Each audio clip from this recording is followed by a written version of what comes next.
Hey guys, how's it going? Amma here bringing you another EX Plus analysis video. Before we begin, I want to announce that I finally have a running Discord server that keeps growing, which I was able to finish with the help of a couple of friends. I will have the link invite pinned in the comment section below so you can join us if you want to talk about the game or anything else. In the video's description you can also find a playlist of my previous EX Plus analysis videos and a playlist of my tier list videos started from January 2020. A lot of people are asking me about June's tier list and I have been working on it for the past week, but it's just harder for me to keep up with content since I am going back to work. For this video I'll talk about Prompto and Freya. At the end of the analysis there's going to be a should you pull section giving you my recommendation on pulling or not.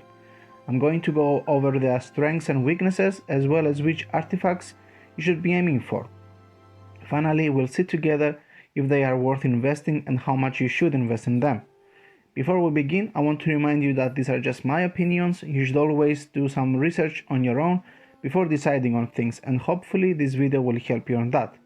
So let's begin. We are starting off this video with Prompto because I really don't like this character and I want to get this over with. By that I do not mean that this unit is bad. That is something that you have to decide for yourselves. Prompto was released back in October during a time when the meta was dominated by units like Noctis, Vayne and Wearer of Light, so unfortunately poor Prompto flew under most people's radar. He will return shortly during his Lost chapter with a good rework that fixes some of his problems and an EX realization. First of all, his fast EX now hits harder and shaves more reliably thanks to the brave hits becoming AoE due to his EX+. You will find yourself using his crackshot HP attack quite a lot because it arguably hits harder than his base skills because it ignores defense, and it will also help you with Prompto's longevity since his skill count is very low. Prompto offers some evasion tanking very similar to Edge, but slightly more reliable because of the longer taunt duration. Last thing I want to mention is that Prompto does offer some party utility with some battery and his moderate party aura. Recommended artifacts for Prompto are 1-weight attack and then either 330 Max Brave or his photographic memories boost. Max Brave will help with his low overflow values, while his boost will help his attack further for hitting harder with his multi-hit EX, so in the end it's up to you. Now let's see if he's worth investing in or not. If Prompto is one of your favorite units, then go ahead and max him out. Honestly, I think Prompto is a hit or miss with most people. For me though, he's like a bad jack of all trades. He wants to be a lot of things and he ends up not being anything else than average to those things. I can't help but comparing his kit and role with that of Edge, and sure, arguably Prompto is a better occasional tank than Edge, but the reason most people use Edge is for his cheese potential. Prompto does not provide anything like that.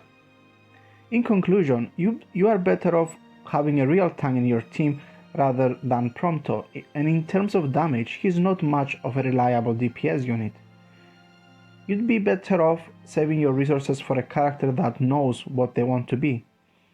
Now let's see how much you should invest in Prompto if you decide to do so in the end. Prompto's EX Plus upgrades are fairly simple to the point of being boring in my opinion. Investing a book in him changes the brave hits of his EX to AoE and moderately increases the potency if you are attacking a single target. The ability also gains a 120% overflow. This makes Prompto's EX a very reliable source of shaving all targets because it will be up very frequently. If you give him 1 ingot, his attack is increased by 30% and his max brave by 50%. Nothing special here. Investing 2 ingots in Prompto allows him to begin the stage with both of his unique buffs, meaning he's at his full potential from the get-go. Again though, nothing special. Finally, if you invest 3 ingots in him, his EX potency is increased tremendously every time he uses his EX, he gains access to his Overkill Plus and Crackshot Plus for 1 turn, which are a much stronger version of the normal variants. As a bonus, his Brave and HP++ are also unlocked. In conclusion, I feel like Prompto would be okay using once in a Dimensions End stage with just a book investing in him, and honestly you could try using him in other Chaos stages as a filler tank, again with just a book. Otherwise, if you want to really invest in him, nothing else is worth putting in Prompto other than 3 ingots, unfortunately, because Crackshot Plus and HP++ is very crucial for Prompto due to his low skill uses. Now let's move on to the real prize of this banner, in my opinion, which is Freya. Freya was one of the 35 CP legends of the Cosmos era. I was a big fan of this character, and my only problem was that her skill count felt low even for Cosmos. Her rework surely helps with that by giving her 2 more Rise Wind uses, but her Dragon Breath, which is a big source of her damage, remains at 8 skill uses. I began this analysis with this because I want to explain that Freya is able to mitigate her low skill count by her slightly fast EX skill and her really good HP+, which is called High Jump. You will find the base version of her EX skill in the video's description so you can get familiar with it before we talk about her EX Plus upgrades. The most noteworthy part of her EX is the ability to give the last stand passive to the whole party, meaning you can fuck up more than once without dying, as long as your HP is above 50%. Freya is the perfect character for those that just want to spam their buttons without worrying about the fight mechanics. Freya is a true hybrid character, meaning she can dish out respectable amounts of damage while being a very good support for your party. This side of her comes in the form of batteries, HP regen effects, and a party aura which is above average. Recommended artifacts for Freya are her Dragon Knight of Burmecia boost for that party aura, and then either 1-weight attack or 330 Max Brave. Personally, I prefer Max Brave over attack because most of her battery sources are based off her Max Brave. Now let's see if Freya is worth investing in or not. If Freya is one of your favorite units, then by all means go ahead and max her out. Favorites before meta, like I always say. Freya is a very easy plug and play character, meaning she will fit in almost any team, and she will benefit any team with her utility. If you manage to get her EX, she definitely deserves some kind of investment, because she's basically a get out of death free card, and those kind of units are always nice to have. On the other hand, if you are running really low on resources, then I would think twice, because the upcoming summer is full of insanely strong units. Now let's see how much you should invest in her if you decide to do so.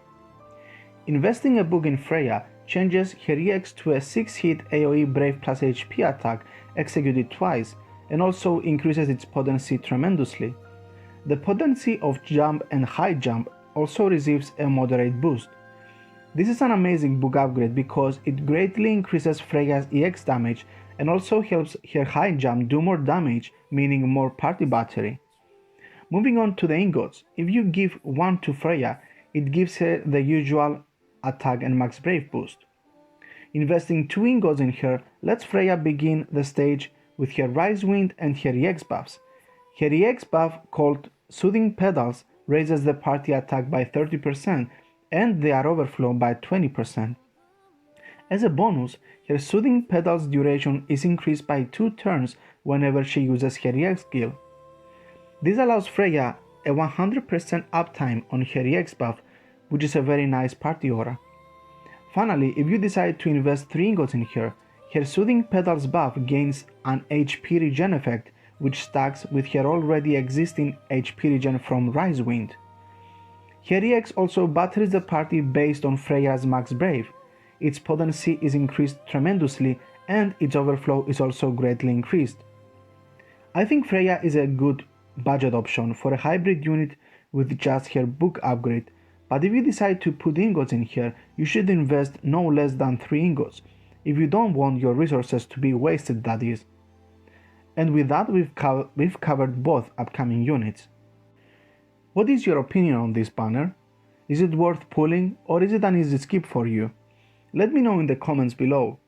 Like I said for Prompto earlier, this banner is a hit or miss because Prompto is not anything special, but Freya, on the other hand, offers something really unique to your party, the ability to play the game without thinking.